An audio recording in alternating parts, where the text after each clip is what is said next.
Hello and welcome to Art Pack.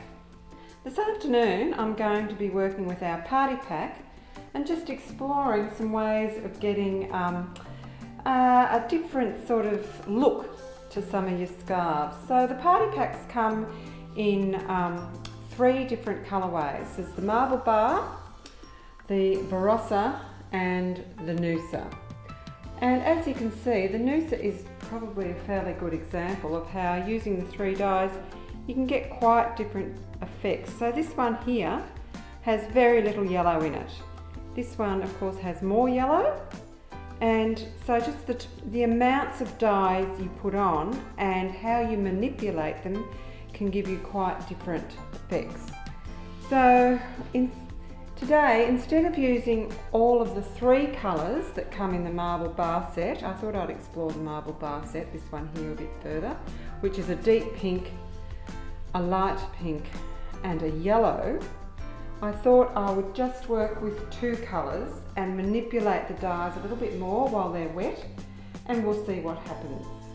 So I've got a fresh scarf here. Here I have about 4 cups of water. I'm just going to put a third of a cup of vinegar in it. It doesn't really matter what the proportions are as long as you've got a bit of vinegar in the water. That helps to take the finish out of it and also condition your silk a little bit. So sloosh it around in there and make sure it's got a good coating on it.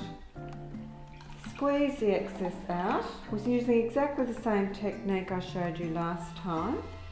But this time I've got a bigger piece of plastic wrap and I'm not going to squeeze my scarf together quite so much. I don't want as many sort of choppy little lines in it. So I'm still going to put it out, sort of straighten it off a bit, and I will bring it up a little bit, but not as much as I did in the previous video, just to show you that by altering the way you lay your scarf down, altering the colours that you apply, altering the amounts, the combinations. The reason why we put these three separate combinations together is no matter what you do with each set of three dyes, you cannot make a mistake. It will always look good. If you have a little bit of, say, a Noosa set left and a little bit of a Marble Bar set left, and you think, oh, I'm going to combine those, you may have some fantastic results, which would be good, or you may find that some of the colours don't go together that well, and when you mix them you get some very dark muddy colours. That's why we've organised them the way we have. But you're welcome to swap and try and see what happens. Some of the accidents you get are the best things. Okay, so I haven't scrunched that up anywhere near as much as I have previously. So I'm going to start with the yellow, and I'm not going to use the deep pink today. I just want a lightish colour. I hope I've got enough yellow left here. I think I will have. I'm just going to randomly put it on with the dropper bottle like I did last time.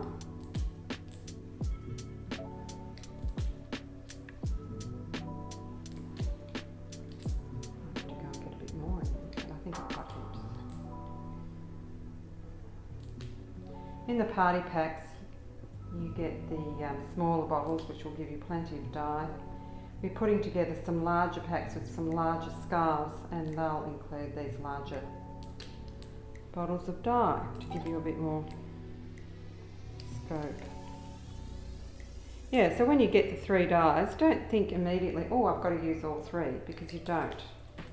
Sometimes two will give you enough. Now I'm just going to wiggle that around a bit, get the yellow to sort of run a little bit in that wet, but I still want a little bit of white left on which to put my pale pink. So I have moved it around. You can see that I've got some pretty big areas, and it's all still quite random. Okay, so now I'm going to take my lighter pink, and I'm going to look for the white areas, because what I'm trying to do in this is eliminate as much of the white as possible.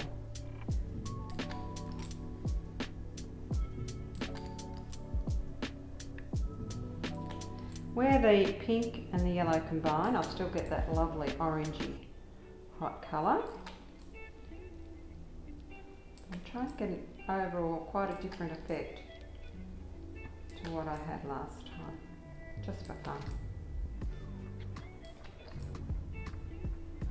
Okay, I've got a fair bit of pink on there. Just going to manipulate that around a bit too. Just make sure you've got your rubber gloves on. So I'm going to have some pale pink areas. I'm going to have some pale yellow areas. I'm going to have some orangey areas where they combine. So I'm just rubbing it a little bit. You can see what's happening. Move it down a bit, you can see what's happened up this end. I might need a little bit more there in a minute.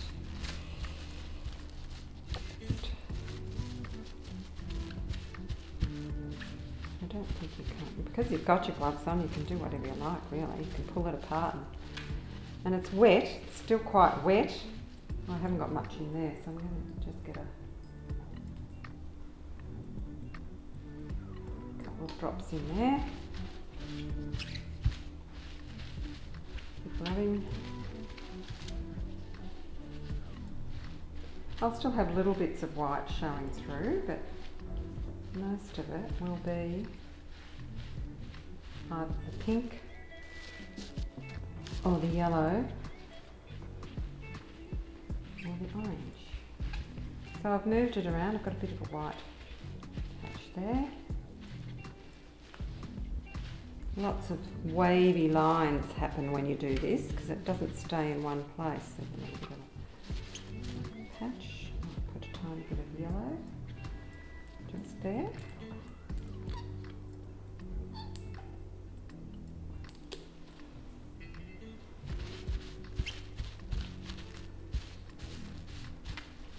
Okay, it's looking pretty interesting. You can see that I'm opening it up and having a look.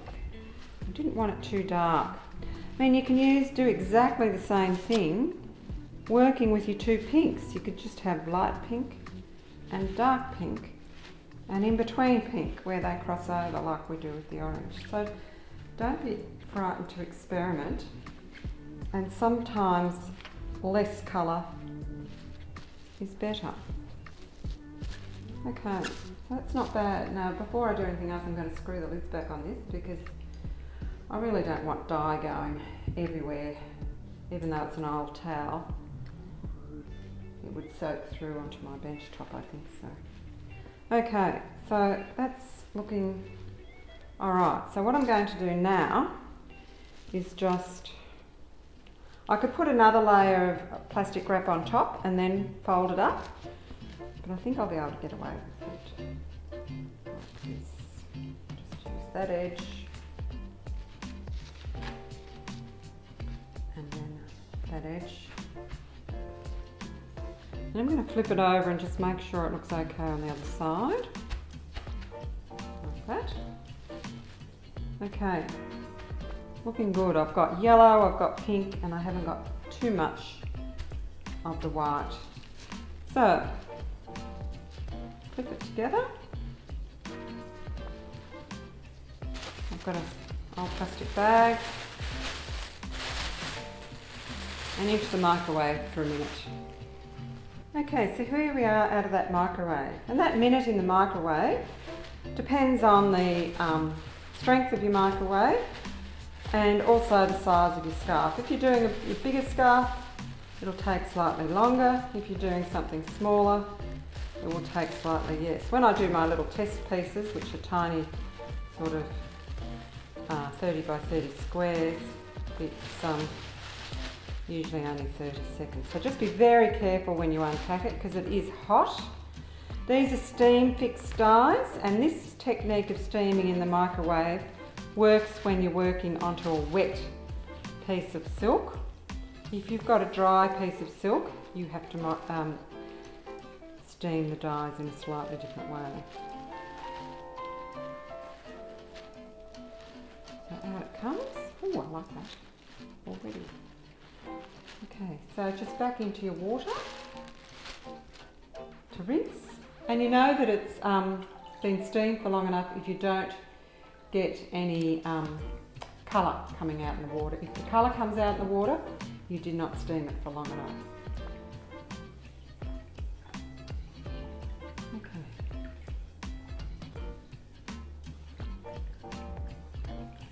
Okay, so I'm just going to squeeze out the excess.